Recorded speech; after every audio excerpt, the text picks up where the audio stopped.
What happens when your name is not on the mortgage?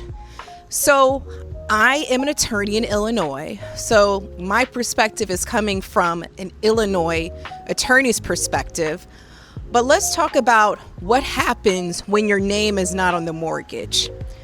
In Illinois, you can be the owner of the property. Your name can be on the deed, but your name doesn't necessarily have to be on the mortgage.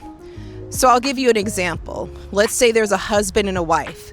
Let's say only one spouse is going to be the borrower or qualifies to be on the mortgage because they have the credit history where the mortgage lender is actually putting the debt in that one spouse's name. However, the other spouse is saying, well, I understand the mortgage is only in my name, but I want to make sure that we're both the owners of the property, meaning that both people's name are on title and both people's name are on the deed.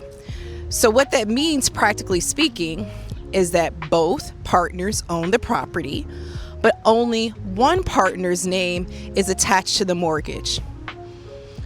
Typically, that's not an issue. The issue arises is when the spouse who's not on the mortgage needs to talk and deal with the mortgage company.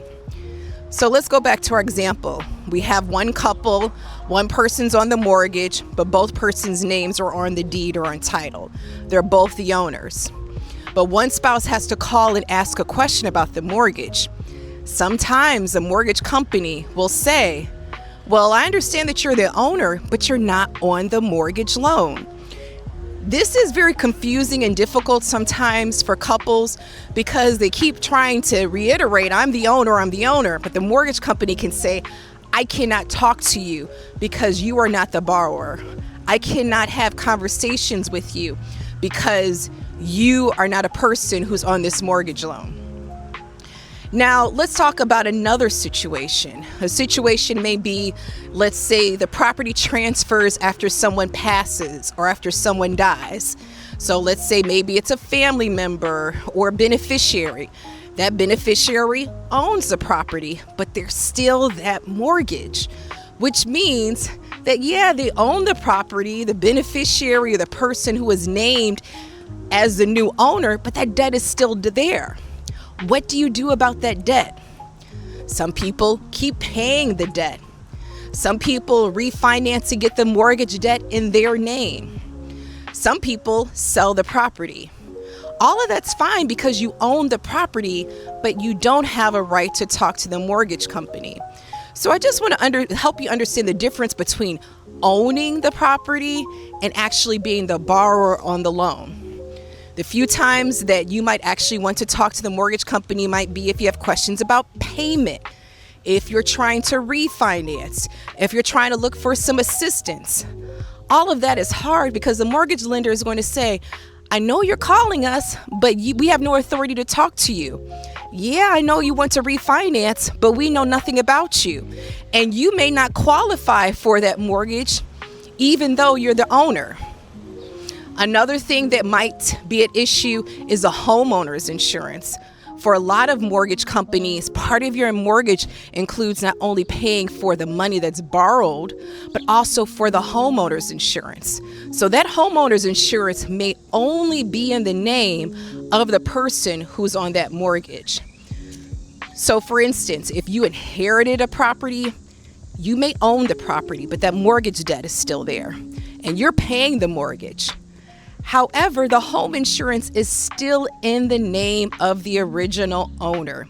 This is a common scenario where people find out that they own the property, but they can't talk to the mortgage company, or they have problems with homeowners insurance.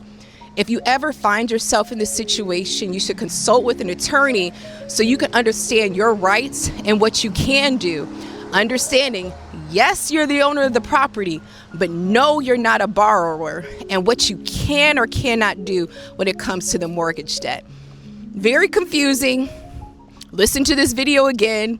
Call an attorney for advice, especially if you live in a property where you know that homeowner's insurance is not in your name because you're paying that mortgage in someone else's name.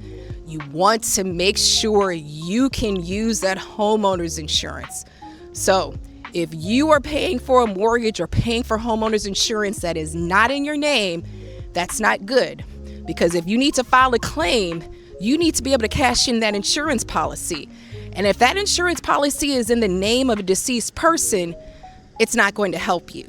So, reminder, owning the property, having your name on the mortgage, and having your name on the homeowner's insurance are 3 separate different things. So take your time, consult with your attorney, figure out your solutions. Don't put yourself in a situation where you can't pay the mortgage or you can't use your home insurance because you haven't reached out to someone who could help navigate this issue for you. All right, thanks so much for listening. Bye-bye.